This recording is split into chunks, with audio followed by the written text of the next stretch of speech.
Oi.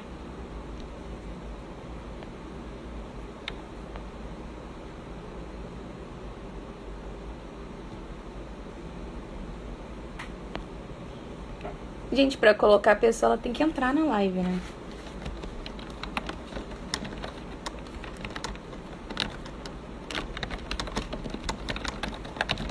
Nunca fiz isso.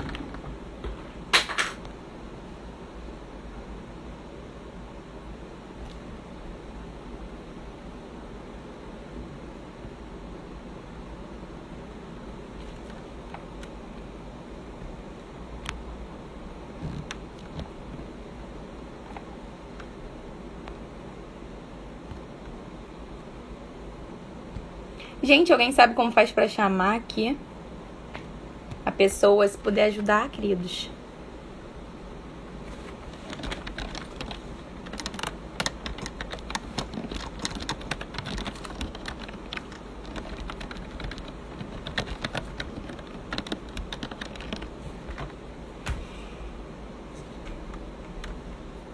Eu sei, gente, só que ela falou que já estava aqui. Ah, eu acho que... Ah, tem uma.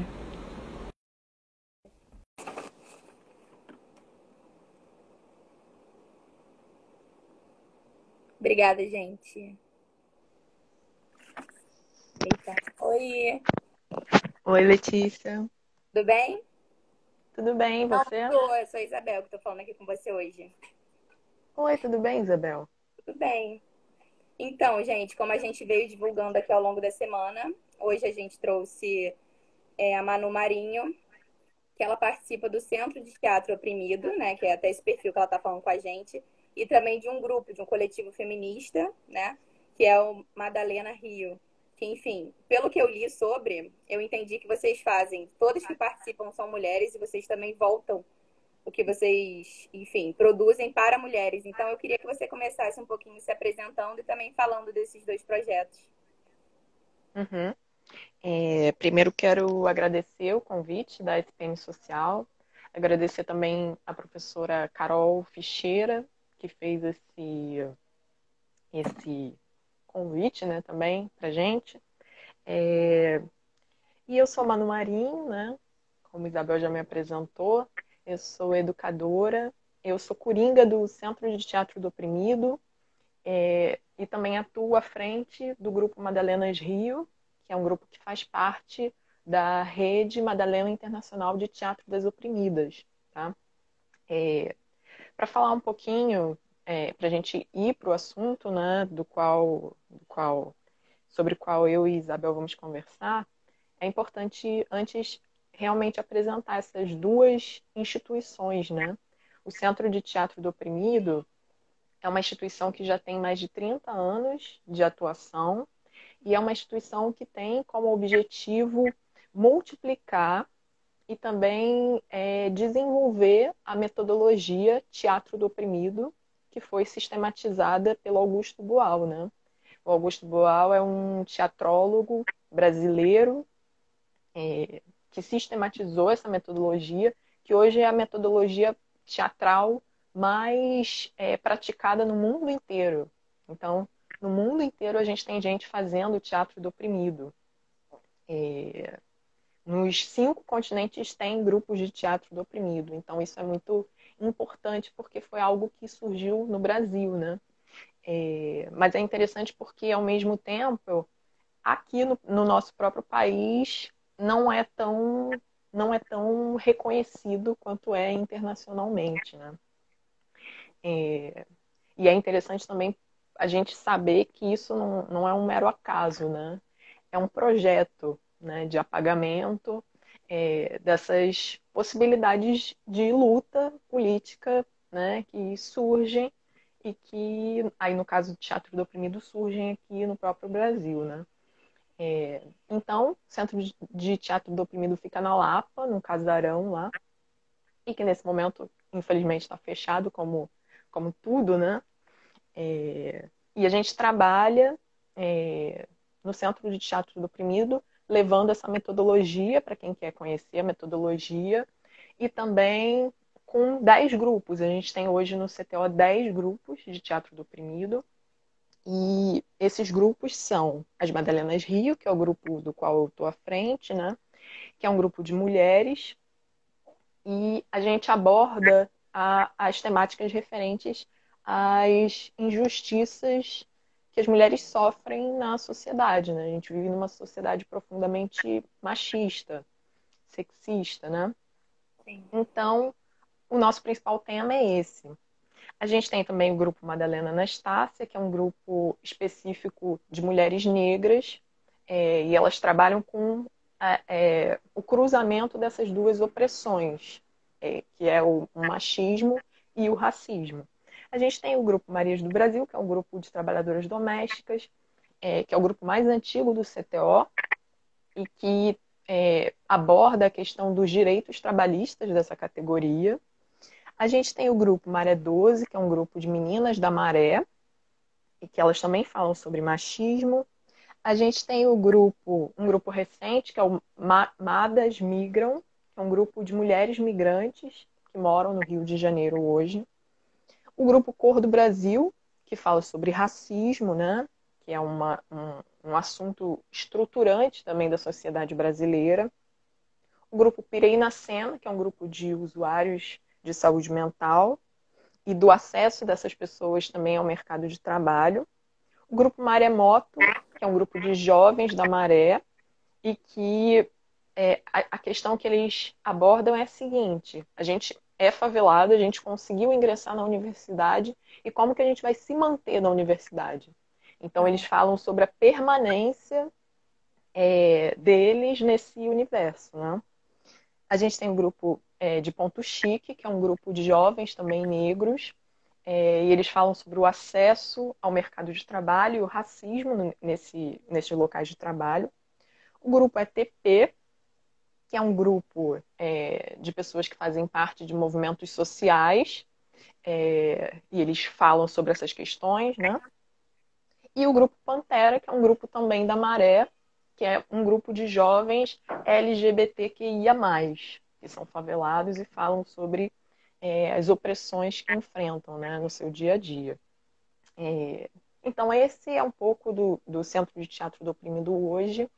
E essa metodologia, ela existe para que, mais do que sejam peças nas quais as pessoas vão assistir, né, tendo como objetivo a própria peça em si, o Teatro do Oprimido é um convite, e é um convite à ação.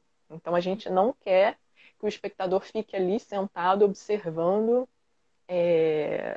e saia tranquilíssimo depois de assistir uma apresentação.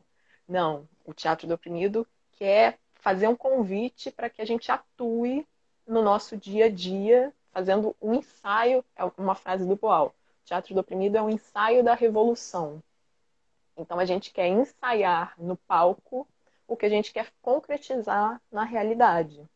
Sim. Então, é uma metodologia revolucionária em muitos sentidos. Você ia falar alguma coisa, Isabel? Não, então, o que eu ia falar é que referente ao centro de teatro e esses inúmeros grupos, né, que você citou, eu só conhecia Uhum. um, que era o Madalenas Rio, só que todos esses outros vocês abordam inúmeras temáticas muito importantes.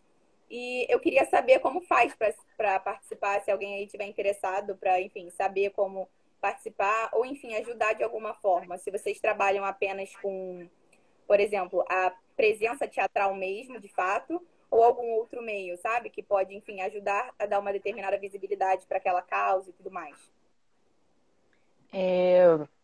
Bem, cada grupo é independente aí no seu desenrolar, né? Por exemplo, nesse momento agora, o grupo do qual eu faço parte, Madalenas Rio, a gente ia iniciar um processo para trazer novas mulheres, né? Porque a gente está querendo ter mais mulheres no grupo. Mas aconteceu a pandemia, então a gente teve que segurar um pouco, né? Mas quando tudo retornar ao normal, a gente pretende fazer um chamado nas nossas redes para convocar mulheres que queiram estar juntas conosco nesse trabalho. E aí cada grupo trabalha de uma forma distinta nesse sentido. O mais interessante é vocês ficarem em contato com as redes sociais do CTO, com as redes dos grupos também, para perceber quando há esse convite, esse chamado. Fora isso, o CTO tem regularmente muitos eventos abertos, gratuitos e abertos ao público, em geral, tá? Então, isso também tá sendo sempre colocado nas nossas redes sociais e vocês podem estar presentes também dessa forma, tá? E sem Entendi. contar os cursos que o CTO disponibiliza, assim, regularmente também. Entendi. Então, o ideal é o pessoal ficar ligado nesse arroba que você está transmitindo até a live, né? Que é do Centro de Teatro. Isso, Tá, beleza. E, enfim, dando mais exatamente. enfoque ao Madalenas em Rio, né? Já que, enfim, a conversa de hoje é sobre questões feministas e principalmente sobre a questão, infelizmente, da violência doméstica contra a mulher. Eu estava pesquisando e tudo mais e vi no Instagram de vocês um dado que me chocou bastante, que foi o aumento, né, de 50% dos casos nessa época de isolamento social devido, enfim, ao coronavírus e tudo mais. E a gente achou muito interessante trazer isso para cá por ser um assunto de, enfim, imensa importância, né? Então eu queria saber um pouco de você sobre o assunto violência doméstica de forma geral, assim, principalmente dando um pouco mais de enfoque aos outros tipos de violência, né? Sem ser somente a física, que Uhum. vocês podem estar passando sem nem se dar conta. Isabel, antes de falar especificamente sobre a violência doméstica, eu gostaria de falar um pouquinho sobre a rede, né, da qual eu faço parte e da qual esse grupo, o Madalenas Rio, e também os outros grupos de mulheres, né, o Madalena Anastácia, Madalenas Migram, Maré 12 e Marias do Brasil fazem parte. Como eu falei, no mundo inteiro tem gente fazendo teatro do oprimido. Né? E também no mundo inteiro tem grupos de mulheres praticando o teatro das oprimidas. Tá? Porque, veja bem, quando a metodologia estava sendo sistematizada pelo Boal, o que foi percebido foi o seguinte: mesmo nesses grupos, né, de artistas, trabalhadores da cultura, pessoas majoritariamente de esquerda, mesmo nesses grupos, a violência machista era recorrente. Né? Então, as mulheres que estavam na época foram percebendo que mesmo os praticantes de teatro do oprimido, nossos companheiros ali de luta e de arte, eram machistas. Né? E agora? Então, essas mulheres foram percebendo, foram vendo a necessidade de fazer grupos de especificidade para falar sobre as suas questões. E é assim que surge o Laboratório Madalena, que dá origem à Rede Madalena, que é essa rede internacional de mulheres que está fazendo teatro do oprimido, mas aí que se torna das oprimidas, para falar sobre gênero, para falar sobre todas as violências que a gente sofre no nosso dia a dia enquanto mulheres. E como você disse, né, nesse momento de pandemia, a gente está tendo um aumento assim realmente muito vergonhoso da violência doméstica, né? Então, no Brasil, a gente teve um crescimento de 30 a 50% dos casos notificados de violência doméstica, né? No Rio de Janeiro, especificamente, 50% de aumento. Então, assim, e isso a gente sabendo que essa violência é subnotificada, né? Porque muitas mulheres têm medo, muitas mulheres têm vergonha, muitas mulheres nem podem denunciar os seus agressores, né? Ainda tem todas essas questões. Mas para falar um pouco com um pouco mais de profundidade, eu queria dizer dois pontos que são importantes assim nesse debate. O primeiro é que quando a gente fala sobre questões feministas, isso é muito amplo, né? E a gente até conversou um pouquinho sobre isso, né? Que questões feministas é algo muito amplo. E que aqui as questões que eu trago são questões que dizem respeito e que estão aí profundamente ligadas a quem eu sou, né? Afinal, eu sou uma mulher branca de classe média e isso coloca um recorte, né? Então, as questões feministas que eu trago são atravessadas por esses fatores, né? Sim. Um outro ponto também que é importante é a gente falar de qual feminismo que a gente tá falando, né? Afinal, há vários feminismos também. E o feminismo que eu trago aqui é um feminismo necessariamente antirracista, é um feminismo necessariamente antipatriarcal, um feminismo necessariamente anticapitalista, né? Necessariamente anti-LGBT-fóbico. Então é importante também a gente fazer esse recorte, porque são muitas as possibilidades, né? E eu aqui falando sobre isso, eu estou representando o que eu acredito, eu estou representando o que a Rede Madalena Internacional acredita e também o feminismo que o CTO acredita, né?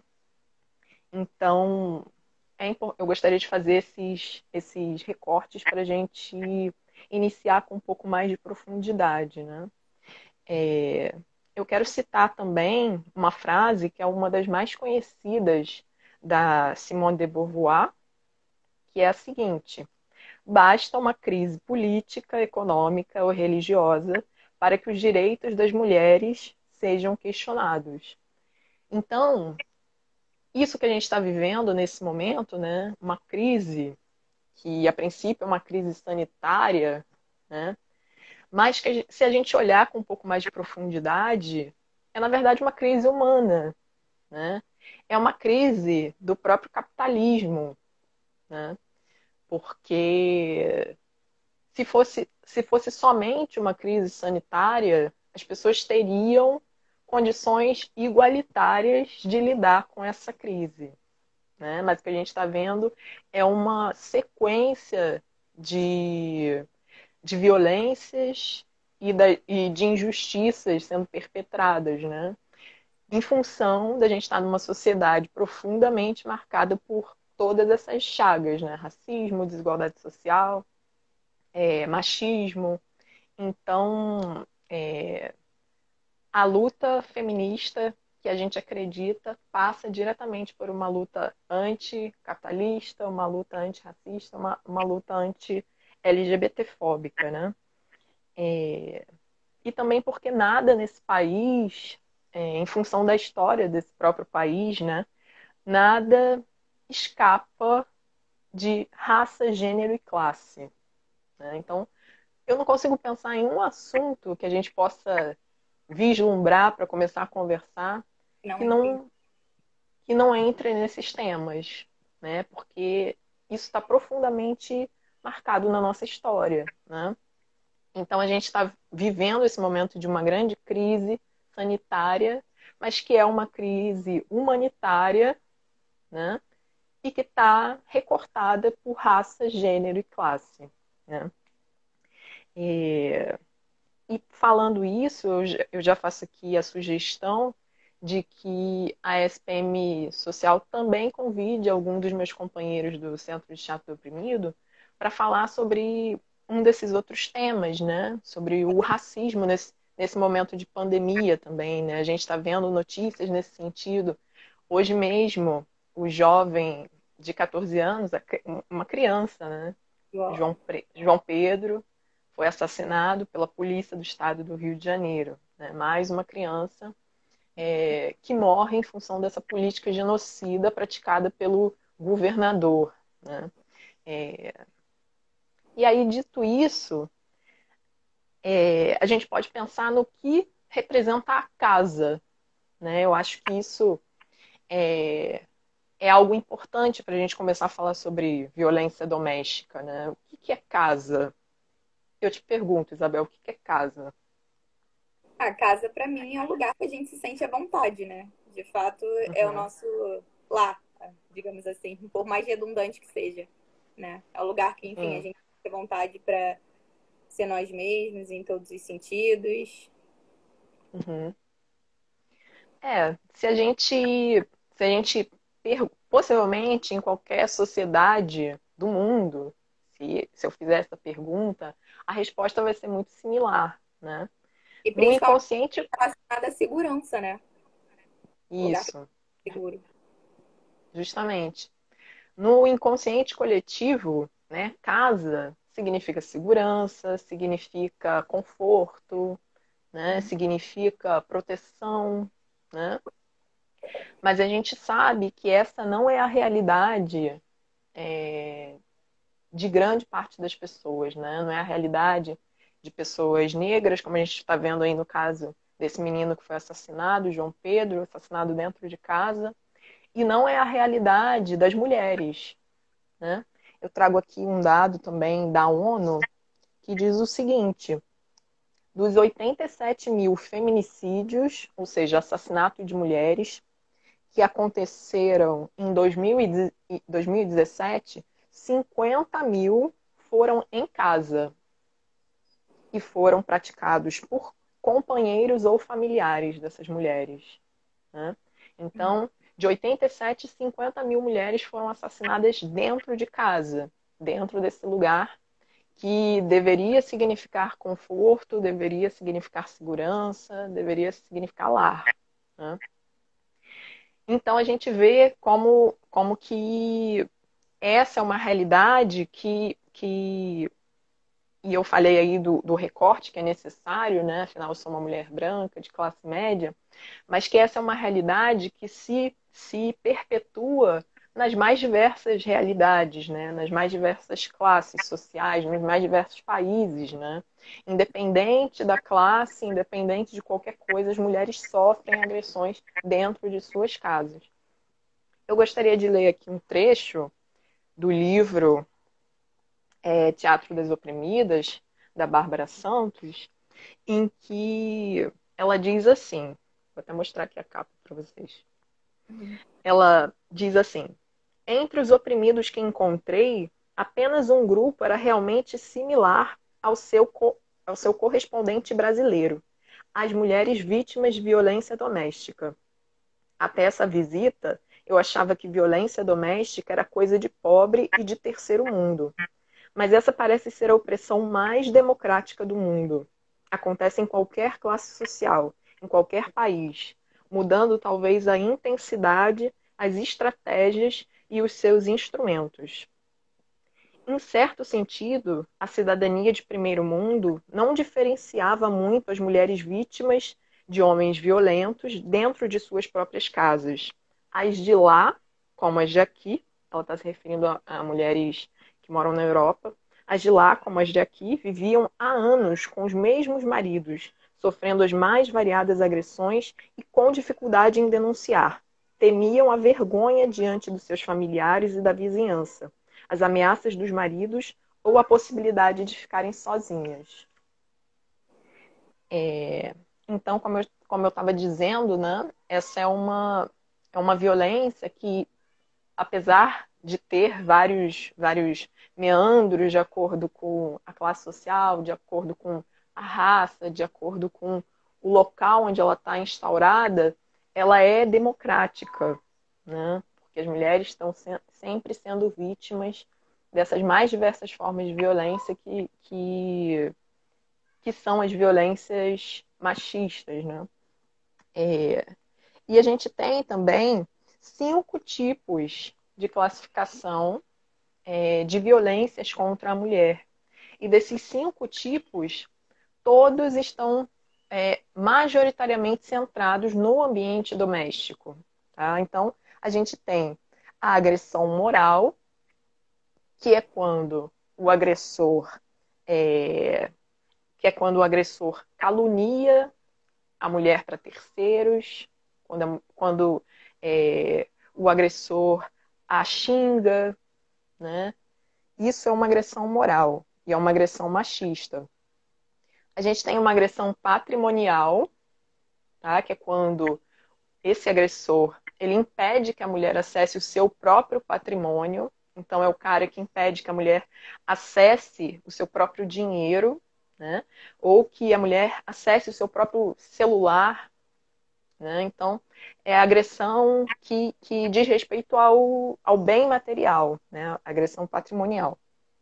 A agressão sexual, que é quando o agressor, enfim, abusa sexualmente de sua vítima, isso acontece majoritariamente também no ambiente doméstico.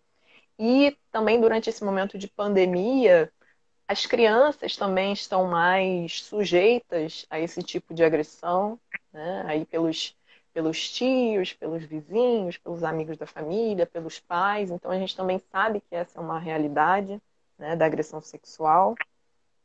A agressão psicológica, né, também se configura como uma violência doméstica, né, que é quando esse indivíduo ele diminui a sua autoestima, né, vai minando ali progressivamente a sua confiança. E a agressão física, que é quando esse agressor coloca realmente a sua segurança física em perigo, né? Então, veja, desses 5 tipos de violência, os 5 acontecem majoritariamente em casa. Né? E nesse momento, as pessoas, por uma outra questão de segurança, precisam ficar em casa. Então, a gente tem aí um grande contrassenso. Né? Quem pode ficar em casa também está aí mais propensa a ser vítima de violência, né, machista. Você ia dizer algo, Isabel? Sim, então, eu acredito que desses cinco tipos de violência que você citou, eu, por exemplo, só conhecia três: a física, a moral e a psicológica. E eu acho que é importante a gente falar um pouco sobre aquelas que não tem como a gente enxergar muito nitidamente, sabe? Como a moral, a psicológica, porque muitas das vezes a gente tende a ir levando em determinados relacionamentos. Nesse caso, de relacionamentos, mas, por exemplo, assédio, a gente acaba, tipo, deixando, acha que não é bem assim, a gente tem uma certa dificuldade de enxergar. Então, eu acho importante trazer um pouco disso pra gente conversar e, principalmente, linkar um pouco com a questão de relacionamentos abusivos, né? Quando a gente pode se dar conta que a gente está entrando em um, por exemplo. Uhum.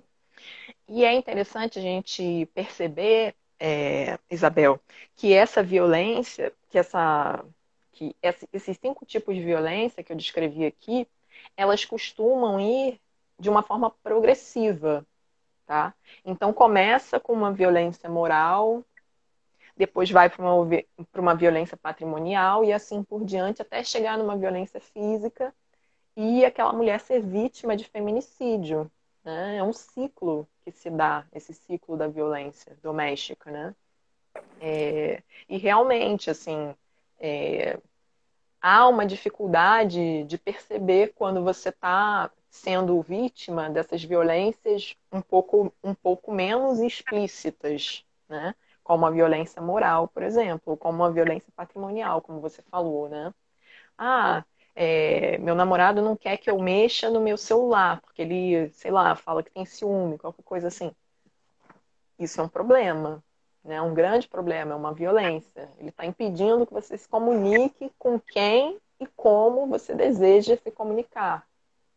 Essa Diga. patrimonial eu fiquei, tipo, muito impressionada, porque, assim, é uma das coisas que eu costumo ver muito e que poucos conhecem com esse nome até. Por mais que, enfim, seja só uma nomeação, mas eu achei muito interessante Uhum. ter, E né? também, e também essa outra questão que eu falei, né, do acesso ao próprio dinheiro, que é fundamental é, para manter as mulheres reféns dessa violência, né? Então o cara não possibilita que ela acesse o próprio dinheiro para que ela não consiga sair ali daquele ciclo de violência, né? Então é muito importante que todas nós estejamos atentas, né?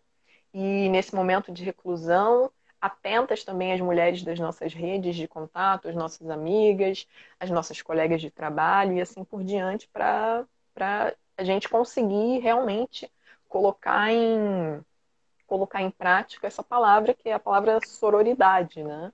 Que significa a aliança entre mulheres. Então isso é muito importante nesse momento também. E um dado também alarmante, né, desses dados todos que eu já falei, é que o Brasil é o quarto país que mais mata mulheres no mundo, né? Então vejam como é realmente uma questão de saúde pública. A gente falar sobre machismo, a gente falar sobre violência sexual, a gente falar sobre isso tudo que a gente está conversando aqui, né? E é interessante a gente pensar também que o poder público, principalmente nesse momento da pandemia, não está fazendo absolutamente nada, né, para conscientizar as pessoas. A gente não tem uma política pública específica para esses pontos que a gente está debatendo aqui, né? Também porque nesse momento a gente não tem, enfim, a gente está um pouco a própria sorte, né, diante desse governo federal que nega a pandemia, né, que nega tudo que está acontecendo no mundo inteiro, né?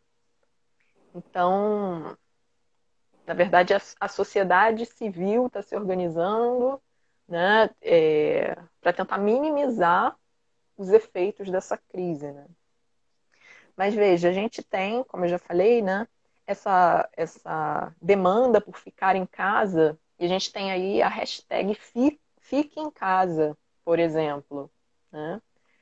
Mas, como a gente já falou, esse ficar em casa está sujeito a todos esses problemas, né? E sem contar esses problemas relacionados à violência doméstica, a gente também pode falar da divisão de tarefas dentro do próprio ambiente doméstico, né?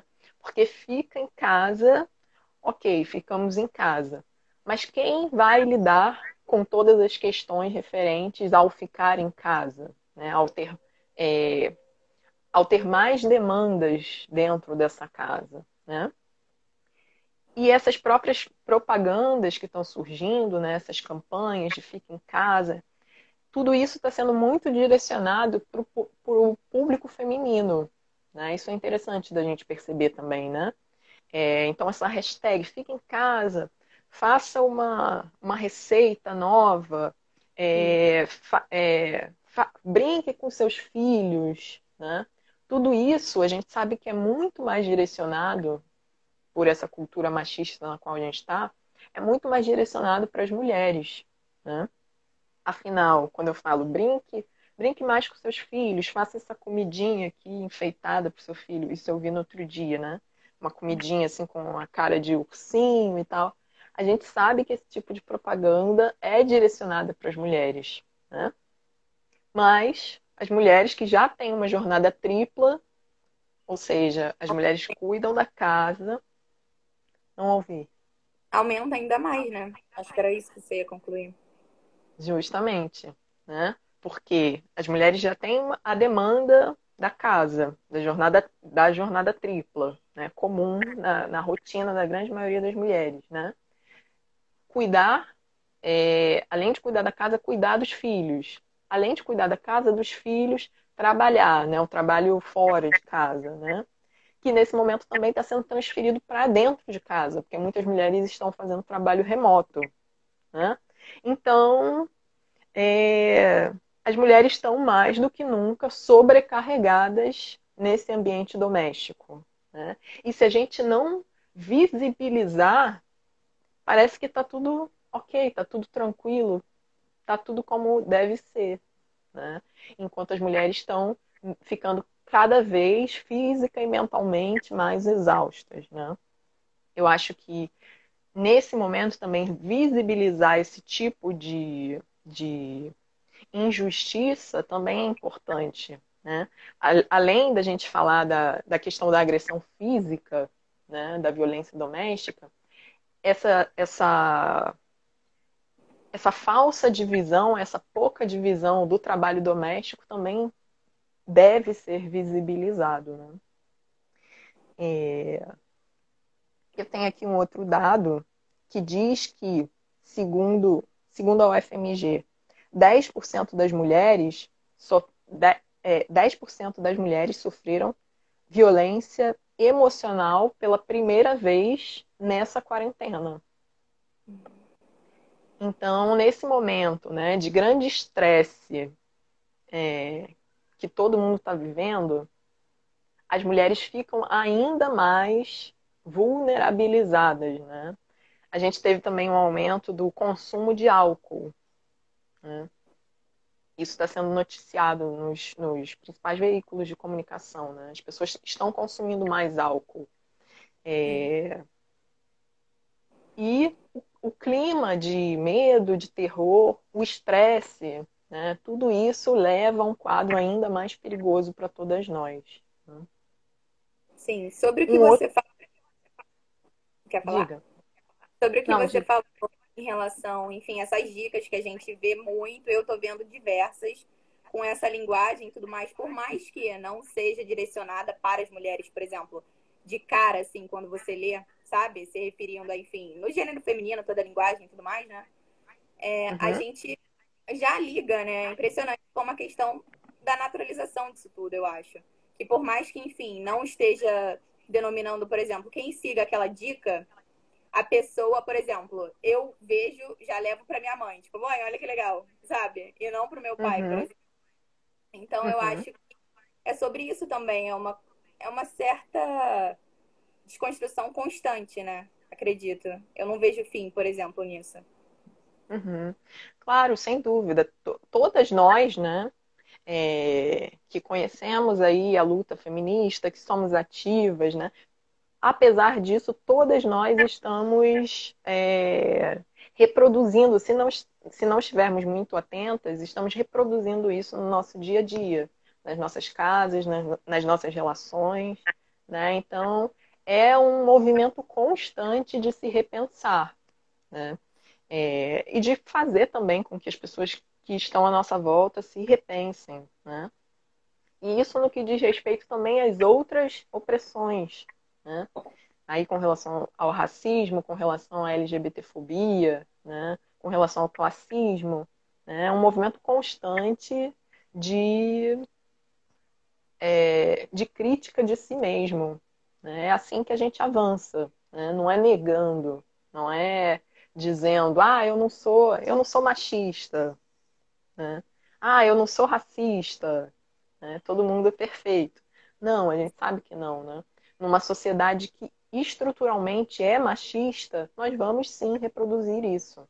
Numa sociedade que é estruturalmente racista, nós vamos sim reproduzir isso, né? Agora, a questão é o que você faz com isso, né? Você percebe, putz, eu tive aqui uma ação racista. E agora? Cabe a cada um e cada uma pensar em como pode se tornar ao longo do tempo menos racista, menos machista, para que a gente evolua enquanto sociedade, né? Sim, porque Eu ia. o Diga, que você diga. falou sobre só concluir essa questão feminina e tudo mais, de, enfim, da sororidade até ligando. Eu acho que é muito um pouco disso, de que a gente sempre tem que estar aberta, porque de qualquer forma, eu acho que a posição de servir como apoio para uma outra pessoa, e principalmente para uma outra mulher, a qual com certeza vai trazer coisas para você que você também já passou e que você também teve os mesmos medos de falar e tudo mais. Então, você encontrar esse aconchego, digamos assim, nesse conforto na outra pessoa é muito importante. E é cada vez mais necessário, eu acredito. Sim, sem dúvida, né?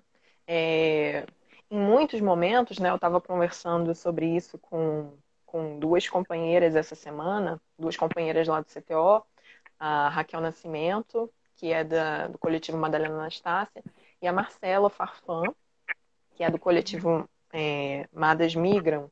A gente estava conversando sobre essas questões relacionadas à violência doméstica e a Raquel me falou o seguinte, Manu, tem algumas situações em que a gente se sente impotente, porque realmente a mulher está ali e ela diz: eu não posso denunciar, eu não posso. Sou uma mulher que mora na favela.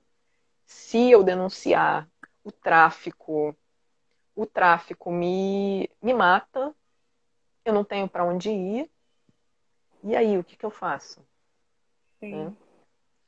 Então, todas essas opressões têm tantas camadas, né? Tem tanta coisa envolvida, né?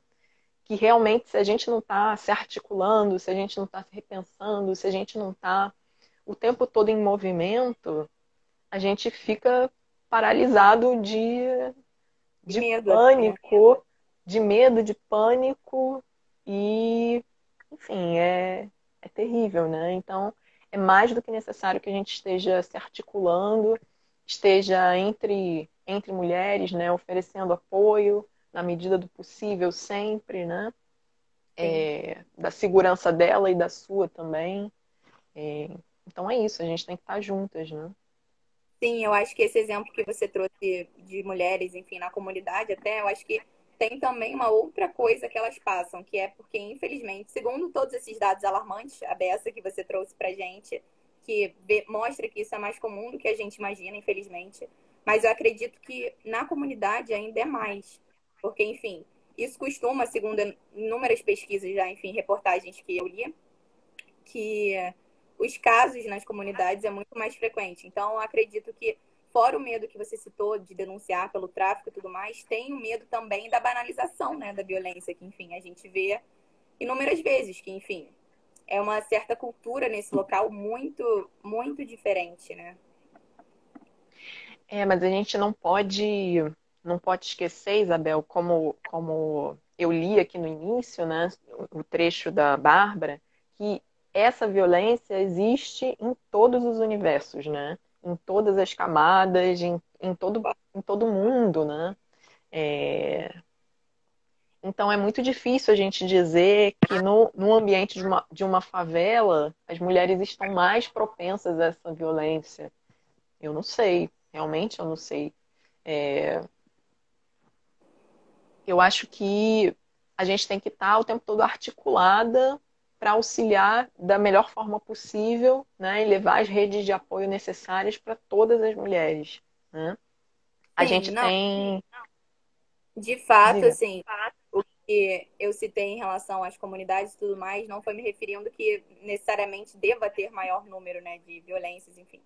Até porque eu não vi nada sobre, mas em relação a uma certa constante, assim, sabe? Até mesmo pelos comportamentos e tudo mais que ocorrem.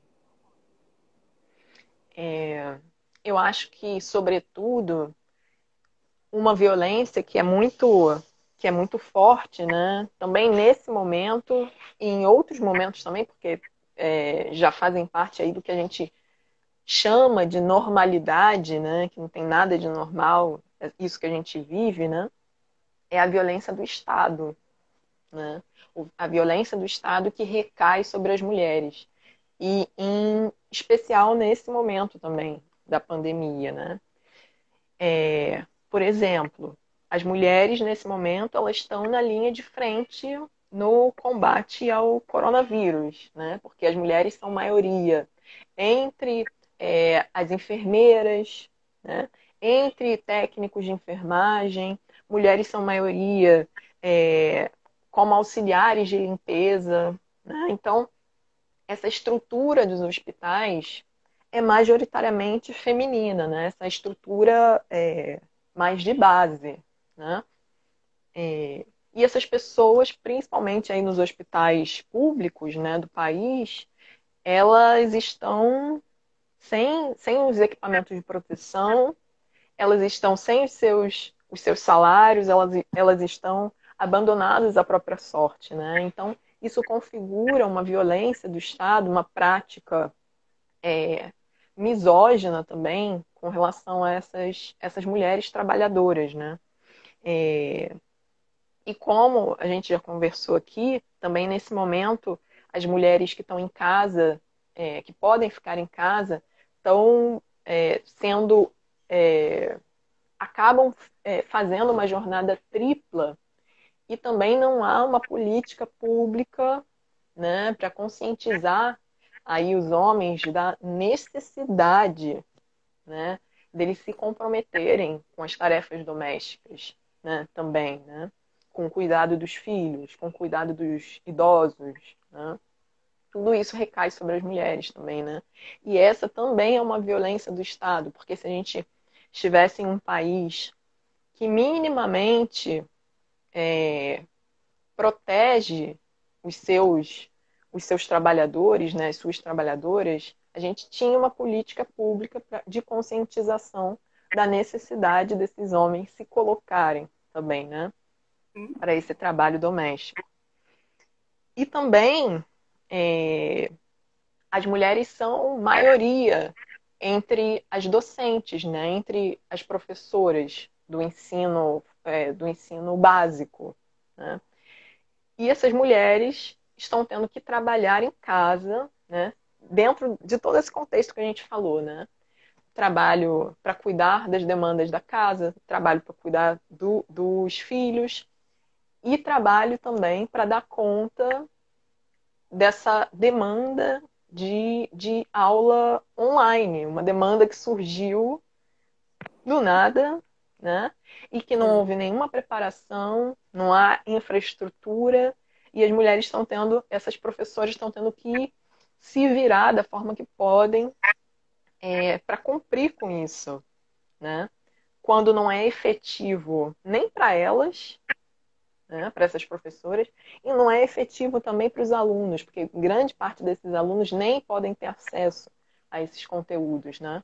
Então, essa também é uma prática de violência machista do Estado contra essas trabalhadoras, né? E a gente poderia citar aí diversas outras, né?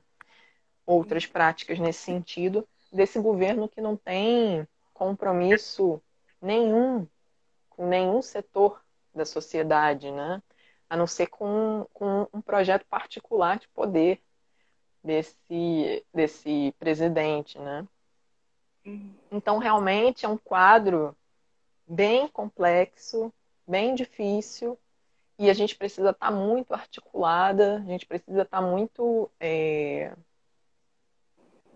em contato com as nossas redes de apoio para não sucumbir diante de tanta violência, né? Sim, então, eu acho que exatamente esse é o ponto, porque agora, enfim, devido ao isolamento social e tudo mais, eu acho que existe um pavor muito grande, porque você está diariamente com o agressor, você está constantemente, você, enfim, as formas, se pedir ajuda antes era assustador, eu acredito que hoje em dia está muito mais. Então, eu queria trazer um pouco disso para cá, falar um pouco sobre isso. Até mesmo formas, por exemplo, de pedir ajuda que não chamem tanta atenção. Eu acho importante passar isso, porque às vezes a gente nota, por exemplo, eu moro num apartamento, às vezes eu noto determinadas coisas que podem ser, enfim, alarmantes, por exemplo, sabe? E, tipo assim, como agir, né? Eu acho que é importante falar Uhum. um pouco sobre isso. Isabel, como eu falei, o teatro do oprimido, lá no início eu falei, né? O teatro do oprimido é um convite e o teatro das oprimidas são um convite à ação, né? Então, nós somos constantemente convidados e convidadas a agir diante de situações de opressão. Então, se você ouvir uma mulher, uma vizinha, né, sendo agredida, não deixe de ajudar, não deixe de procurá-la e perguntar a melhor forma de você auxiliá-la a sair dessa situação de violência, né? Não deixe de se colocar aí como um instrumento de modificação dessa situação, né? Que é pontual aí, né, na sua casa, é pontual aqui na minha casa, mas que diz respeito a uma estrutura macro de violência, né? Sim, Então, é um problema de todos e de todas, né? E os homens também têm que se posicionar e têm que agir nesse sentido. A gente tem o número 180, né? Que é um número para relatar a violência contra a mulher. E nos casos em que a mulher se sentir confiante em denunciar, ela deve denunciar sem dúvida, né? Liga para 180 e denuncia. Agora, se você ouviu alguma coisa, se alguém te relatou alguma coisa, questiona essa mulher. Como eu posso te ajudar? O que eu posso fazer por você? Sim. Vamos pensar em um lugar para você se proteger desse seu agressor.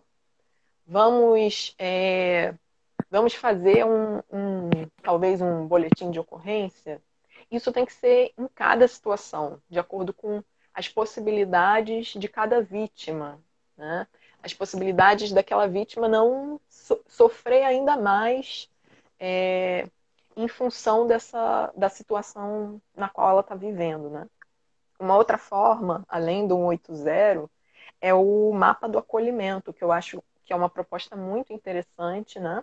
O mapa do acolhimento é um projeto em que no Brasil inteiro você pode acessar mapadoacolhimento.org.br e ali você encontra ajuda